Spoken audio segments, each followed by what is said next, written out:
افغانستان د نړیوال جام په تفریحي لوبه کې درېیم مقام خپل کړ. سلام او مینه دوستانو، په یوې بلې نوې او په زړه پورې ویډیو کې درته ښه راغلاست وایم. او که چېرته زموږ له چینل سره نوي یوځای شوي یاست، دغه چینل درسره سبسکرایب او په خوا کې ورسره د بیل نشان ووهئ، تر څو زموږ د راتلونکو ویډیوګانو په باره کې خبر درکړل شي.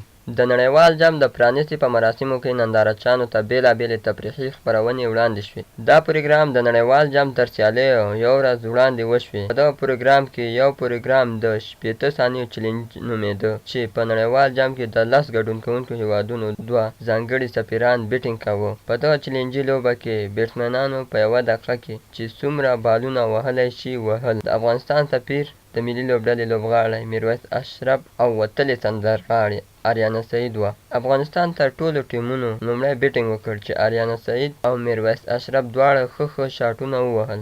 افغانستان 52 منډې وکړې، انګلینډ 2 او استرالیا 9. پاتې نورو ټیمونو تر 50 کمې منډې وکړې. په دې ترتیب سره انګلینډ اتلولي وګټله او استرالیا دویمه شوه. هر هیواد خپل استازی لره، چې د ملي لوبډلې ځینې مخکیني او پخواني لوبغاړي او هنرمندان ول. دا مراسم د نورو نړیوالو چینلونو په ګډون د افغانستان ملي تلویزیون هم خپاره کړه. دا یو تفریحي لوبه وه چې انګلینډ په کې لومړی، استرالیا دویم او افغانستان درېیم مقام خپل کړ. د نړیوال جام سیالۍ پنجشنبه د مۍ په 30 یعنې نن پیل شوې، چې اوله لوبه د انګلینډ او جنوبي افریقا ترمنځ. نړۍ مننه چې زموږ ویډیو مو تر اخره وکتله. په دې هیله چې د خوښې وړ مو ګرځېدلې وي. د لا ښکلو ویډیوګانو لپاره زموږ چینل خامخا سبسکرایب کړئ. والسلام.